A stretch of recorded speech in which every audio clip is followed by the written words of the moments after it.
If you want your lower abs to come in, because a lot of people, they have six-pack abs, the top four abs are very developed, but the bottom ones are kind of, looking soft, underdeveloped, and that's because you want to be able to use, as I mentioned before, the lower abs, but not the hip flexors. And one way to do so is, again, even though I'm contradicting myself, another body weight movement, but once again, we're making it so difficult, you cannot do this with extra weight. There's going to be a leg raise, but instead of just hanging down, we're just going to be laying down to make it a bit easier on ourselves to be able to truly isolate the lower abs and not the hip flexors. Throw your legs up like this, get your butt off the bench, and only get your butt back on the bench, and then push it up like this. And then you feel the actual contraction in only the lower abs and nothing else. This is a bulletproof indicator. The fact someone looks amazing doesn't mean they know what they're talking about. Yeah, Wesley looks amazing.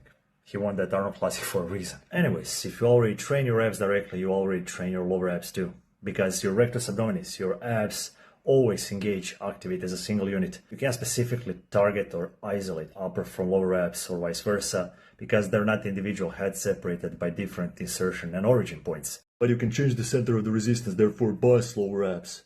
Sure, you can change the center of the resistance, but your rectus abdominis, your abs will still activate as a single unit, therefore contract and exert force as a single unit. Changing the resistance profile by choosing a different exercise variation or a different angle doesn't change the fact that abs are a single muscle, which always contracts as a whole to perform its mechanical role. If that wasn't the case, then EMG, as flawed of an indicator as it is, wouldn't show much higher upper abs activation during something like hanging leg raises, conventionally considered to be a lower abs exercise, compared to something like crunches, variation most people do to hit upper abs. I'm talking in absolute terms, not relative terms. So however you turn it around, upper abs activation was higher during hanging leg raises. The reason why most people have less visually prominent lower abs is because one, that lower portion of the abs, that lower ridge, structurally speaking, has less depth, has less pop to it compared to upper abs. Yes, abdominal development and genetics are obviously factors. Two, because most people tend to store more body fat in that lower abdominal region area, so you have to get leaner.